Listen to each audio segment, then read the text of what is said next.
Unang-unang kumbinsido ako na si Go Huaping ay si Alice Go.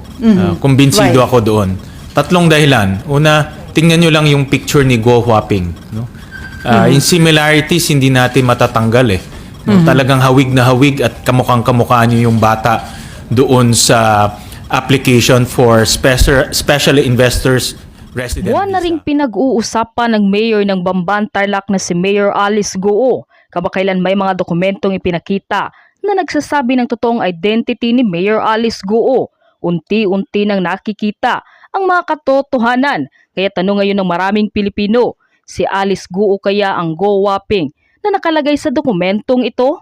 Ngunit matapang na hinamon ni Mayor Alice Goo ang mga senador at sinabi ang mga katagang ito na mas lalong nagpagulantang ng sambayan ng Pilipino. Halina't sabay-sabay nating panuorin at alamin ang videong ito na tiyak na ikakagulat niyo.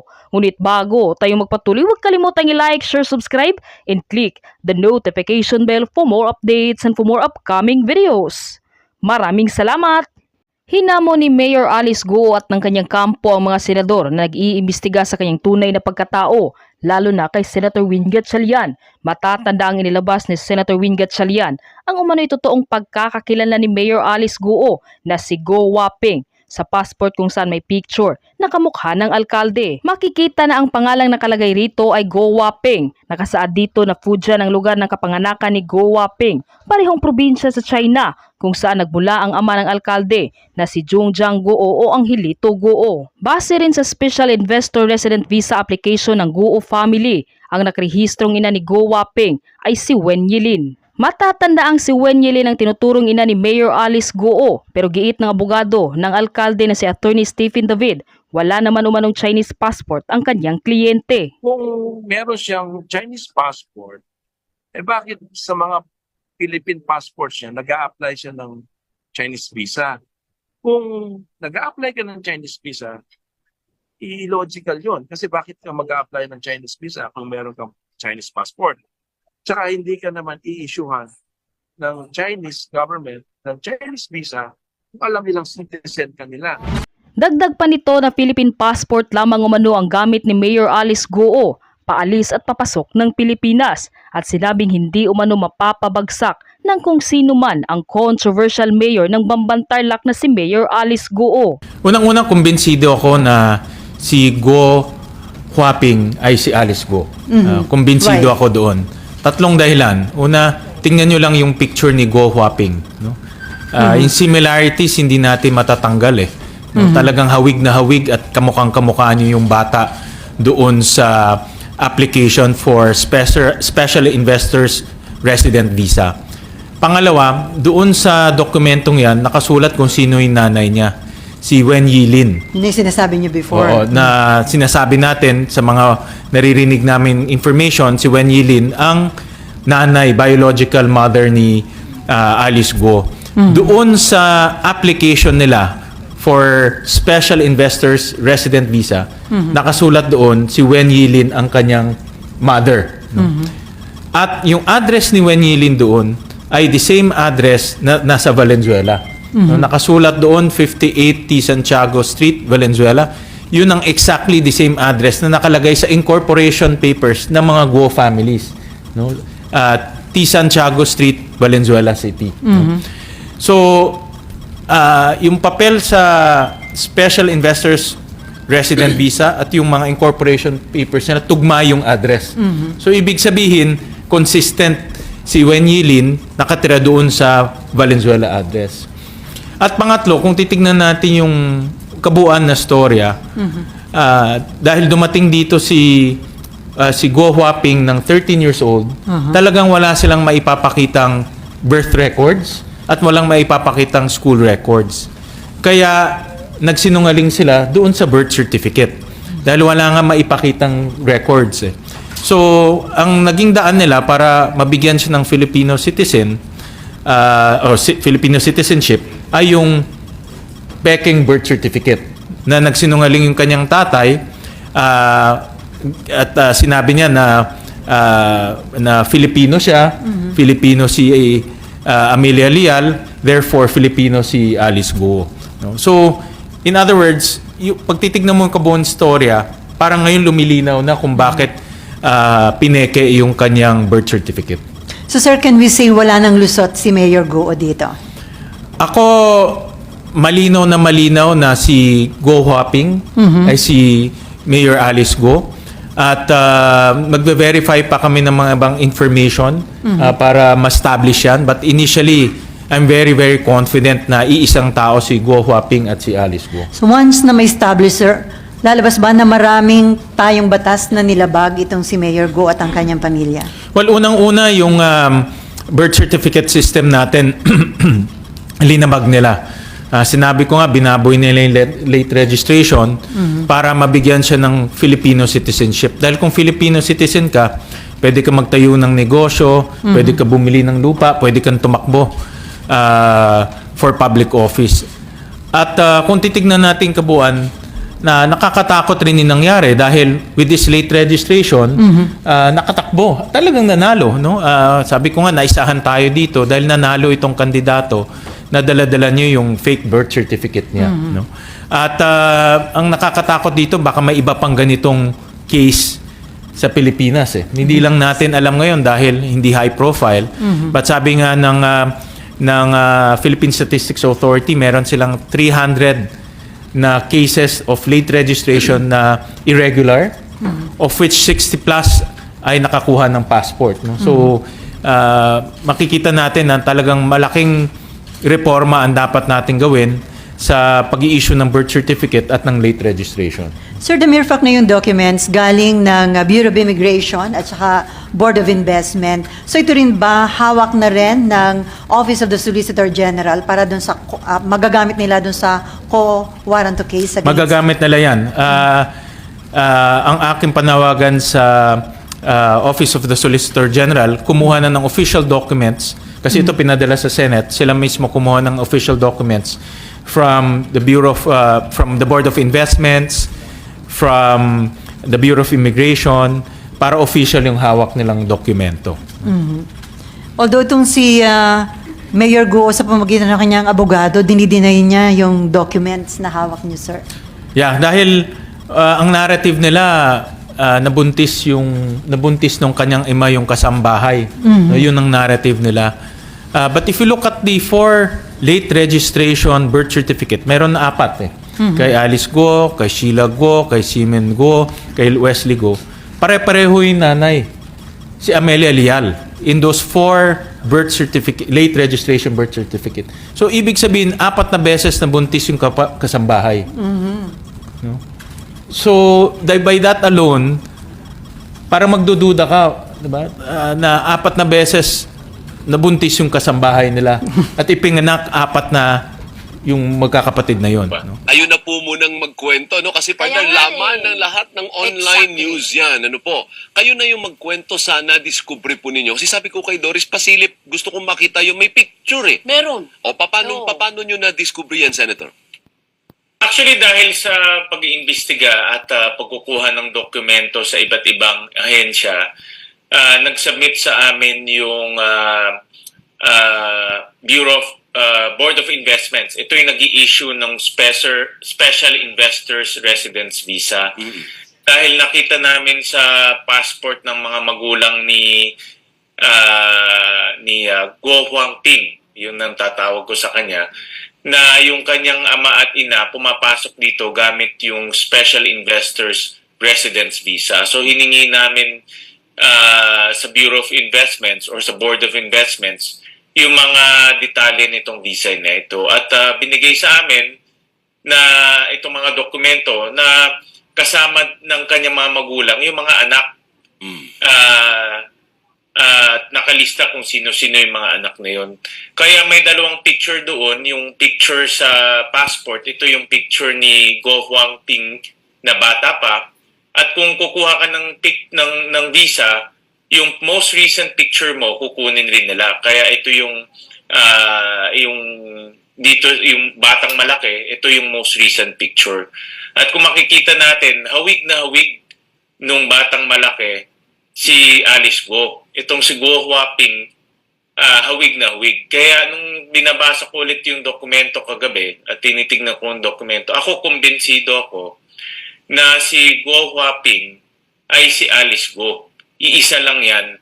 At kung doon sa dokumento rin ng Board of Investments, nakasulat doon na ang nanay ni Guo Huaping ay si Wen Yilin. Ito yung babae na kasama sa maraming dokumento ni Alice Guo sa kanilang mga korporasyon. Opo, so ano pong implikasyon ngayon? Kasi nung sa haba-haba ng Senate investigation, umiyak pa po siya. Oh. Sabi niya lumaki siya sa farm, nagpapaanak siya ng baboy. Simpleng tao lang siya. Anong implikasyon ngayon yan sa inyong revelation ngayon na hindi pala, nasa China pala talaga siya pinanganak? Oo. Kung titignan mo yung buong larawan, buong picture, Alvin and Doris, pwede mong pagtagpi-tagpiin lahat eh. Tingin ko kaya hindi niya maikwento yung kanyang childhood, yung kanyang kabataan dahil hindi siya lumaki dito. Totoo. At kaya walang records ng kanyang birth o kung saan siya ipinanganak dahil hindi siya ipinanganak dito. Dumating siya dito nung 13 years old according to the Bureau of Immigration Data. At nung dumating siya dito, gamit niya ay Chinese passport. Kasama niya rin si Wen Yilin according to the Bureau of Immigration Data. Ito lahat nasa Bureau of Immigration, no? Hindi invento namin to. Magkasama sila sa eroplano, pareho pa nga yung Bureau of Immigration officer na nagtatak ng kanilang passport, nakita rin namin sa records. At nung dumating sila dito, nag-apply sila sa Board of Investments ng Special Investors Resident Visa. Kaya pasok-labas sila dito. In fact, from the time ng 2008 to 2011, si Alice Guo at si Guo Huaping, gamit niya dalawang passport. Pasok-labas. Ginagamit niya minsan yung Chinese passport niya, ginagamit niya minsan yung Filipino passport niya. Until after 2011 lang niya ginamit yung kanyang Filipino passport pag lumalabas na siya. So, Sen, yung sa na-discover na yan at meron naman pong dokumento para magpatunay o mag-back up ng sinasabi ninyong bagong tuklas na impormasyon tungkol kay Guo at ang kanyang pagkatao, ano ngayon po ang lumalabas po? Nakikita natin, nagsinungaling siya sa Senado. Parang ganun. Nagsinungaling din siya sa lahat ng kanyang mga dokumento para sabihin na siya ay Pilipino at siya ay nakatakbo bilang mayor at nalukluk pa. So, pagka ganyan po, na nagsinungaling sa inyo doon sa Senado, ano ang implikasyon niyan at ano ang pwede natin gawin sa kanya? Doris, pag 13 years old ka na, kahit papano may matatandaan ka na eh.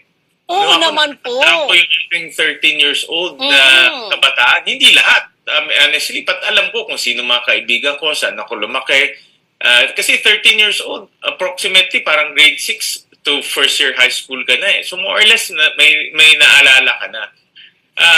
Yung kanyang pagkasinungaling, yung pagsisinungaling niya sa Senado na completely wala siyang alam, yan patunay na dahil hindi nga siya lumaki dito, hindi niya maikwento na lumaki siya sa China, dumating dito. Imposible na makikwento dahil dapat panindigan niya na yung kanyang pagka-Pilipino.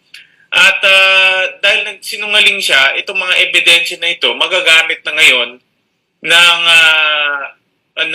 Office of the Solicitor General sa pagpa-file nung quo warranto case para unang-una matanggal siya sa pwesto dahil ang mga bukod tanging Pilipino lang ang pwedeng tumakbo sa pagka-public office, sa pagkalikod bayan.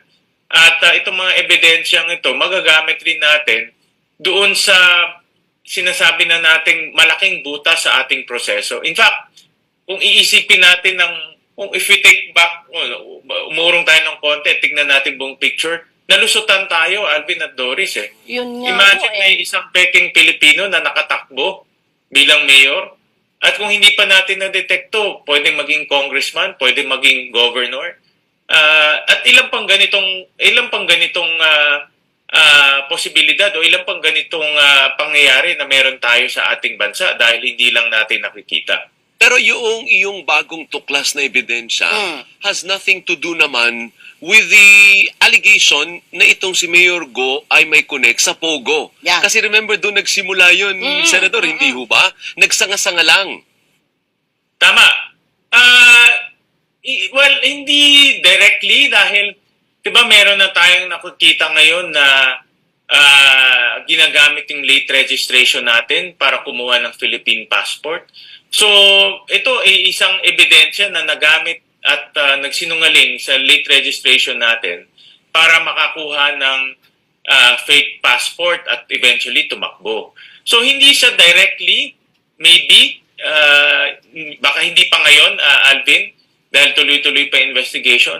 Pero definitely, ito ay isang paraan para sa mga dayuhan na kumuha ng Philippine nationality at eventually Philippine passport at magnegosyo dito. Yeah. Dahil, for example, bigyan kita halimbawa, Filipino lang ang pwedeng bumili ng lupa eh. Pero alam natin na si Alice Go o si Go Huaping, maraming lupang binili. Ilang ganitong pangyayari ang meron tayo sa ating bansa. Kumbaga, baka meron ng mga dayuhan bili ng lupa dahil nagpapanggap na Pilipino sila, pero pag tinignan mo talaga, dumaan din sila sa late registration. So in other words, nagbukas rin itong investigasyon ng isa pang malalang problema na nangyayari sa ating bansa na hindi natin nalalaman, tahimik lang. Di ba? Maraming dayuhan bumibili ng lupa at hindi natin nalalaman. At ngayon, meron ng ebidensya na nangyayari na pala ito sa ating bansa. Pambukas din ng ating mga mata yan, Senador, Tama. na mayroon din po tayong mga opisyal na ang hirap na, ang sama naman sabihin, pero nadadaan po sa mga kung ano-anong pakiusapan eh. O, diretsahin na Or natin. pera. Pera. Opo, kaya nagkakaroon sila ng mga dokumento na ganyan.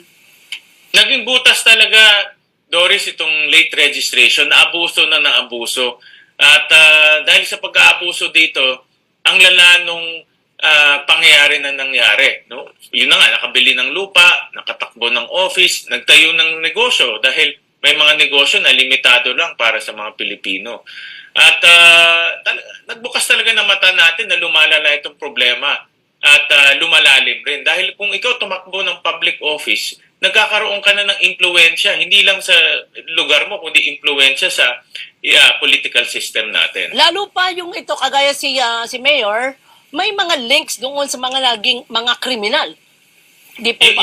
Yun ang link natin doon sa Pogo dahil Opo. nga ang ini-establish natin dito, isa pang anggulo na tinitignan, sino ang nagpondo ng kanyang pagtakbo sa politika? Yun. Sino ang kanyang naging kaalyado sa mga politika? Dahil nagkadikit-dikit na siya eh. Nagkadikit-dikit na, no? Dahil hindi naman biglang tumakbo lang siya nang walang gastos at nanalo. Alam naman natin na magastos rin ang pagtakbo. Kaya ako naniniwala ako na itong naging butas sa late registration natin ay malaking problema yan sa hinaharap para sa ating bansa dahil ginagamit to ng mga sindikato at mga kriminal na maging Pilipino at pumasok sa sistema natin. So, dapat bang magkaroon ng hiwalay na investigasyon naman kaugnay dito sa pag-i-issue ng mga investor visa? Sa House kasi si Congressman Erwin Tulfo ay gusto din magkaroon ng investigasyon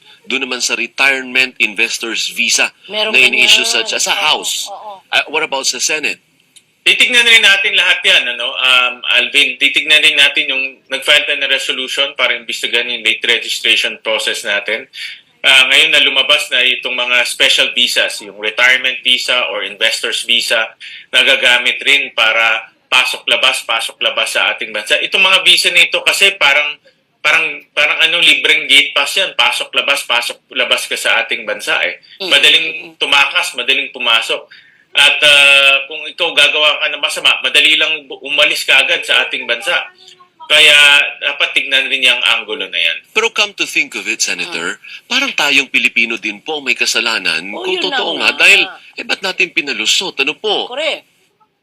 Itong late registration natin, ginawa natin yan, pinadali talaga natin yan para yung mga katutubo, yung mga mga mahirap nating kababayan na pinanganak sa probinsya, na walang records, ay makakuha ng birth certificate. Dahil alam naman natin yun, kung wala kang birth certificate, wala kang magagawa sa buhay mo. Hindi ka makakapagtrabaho, hindi ka makaka-apply ng NBI clearance, ng school, hindi ka makakapasok sa school. So marami tayong mga kababayan na birth certificate na tinutulungan ng gobyerno sa pamamagitan ng late registration. Pero naging butas to nung nakita na napakadali pala. So ngayon, hindi ka na magna-naturalization process dahil ang naturalization process may hirap. May 3 paraan, judicial, administrative, at legislative. Napakahirap yan. Mas madali lang kausapin mo yung civil registrar, bigyan ka ng Filipino birth certificate, kaagad, Pinoy ka na. Wait lang, pinag-uusapan namin ni Doris, Senator. Hindi ba po pwede nung 13 siya, pumasok ikamu siya, tapos nag-file siya for naturalization? Pwede ba Pwede yun? yun. Dapat yun, yun, di ba? no? Oo.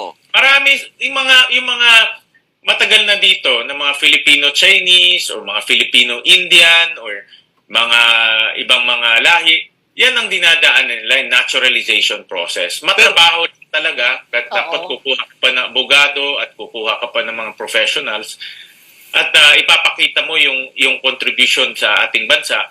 At pwede ka rin dumaan ng legislative, pwede sa Kongreso rin at sa Senado. Ay, Pero mga si Go- admins Yan yun. ang normal process. Pero Yan ang siguro normal process. wala siyang ganyan, hindi siya dumaan sa ganyan because ang claim niya Pilipino is siya. Pilipino siya. Yan ang claim niya. No, Yun. yan ang claim niya. Oo. Pero nung tinanong rin namin yung Philippine Statistics of PSA, kung mayroong naturalization paper si Alice Go, wala rin silang ibinagay sa amin. Sabi ng PSA, walang ganun na naturalization paper. So, ibig sabihin, hindi siya dumaan sa naturalization. Hindi siya gumawa. Oo ng nga, so ganun. paano niya nakuha yung citizenship niya na Filipino? Ang deklarasyon niya na talagang natural-born Filipino siya? Oo. Dahil nga nagsinungaling yung kanyang ama nung kinuha yung birth certificate.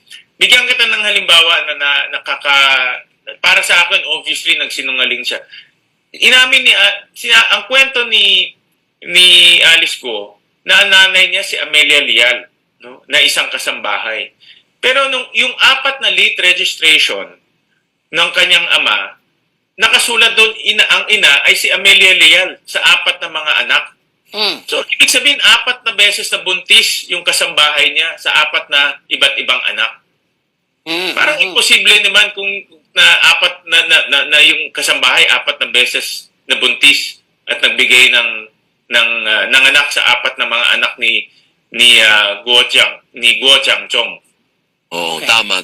So, paano susunod na gagawin natin dito, Anong next Senator step? Sherwin? Oo. May hearing po ba ulit? Whereas, i-confront mo si Mayor Gon. Ipapakita mo na, Mayor, ikaw ba ire? O yan ikaw ba yung nasa picture? I-identify mo, ikaw ba yan? Well, dininay niya ng lawyers niya, no? Kahapon na nakita ko sa balita na hindi siya yan at ibang tao yan. Pero ako, kumbinsido ako na si Guo Huangping ay si Alice Go.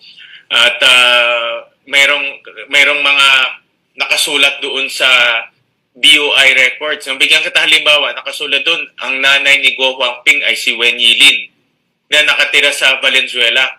Ito yung exact address ni Wen Yilin at ni Alice Go sa mga corporation papers nila nung sila ay nag-incorporate ng mga kumpanya dito. Parehong address. So, parehong address sa BOI, parehong address sa incorporation papers. So, nakita namin na may consistency pagdating sa papeles. Okay. So, wala na hearing? Hindi, meron pa. Sa Ano pa? June Okay. 25, meron pa kami. Ayo, so Ay. magkakaroon ng magkaharap kayo. Ipapakita mo sa oo. kanya yan na, Mayor, ikaw ba ire? Kaya nga yung challenge natin na magpa-DNA test si Alice Go at si Lin Wenyi. No, kung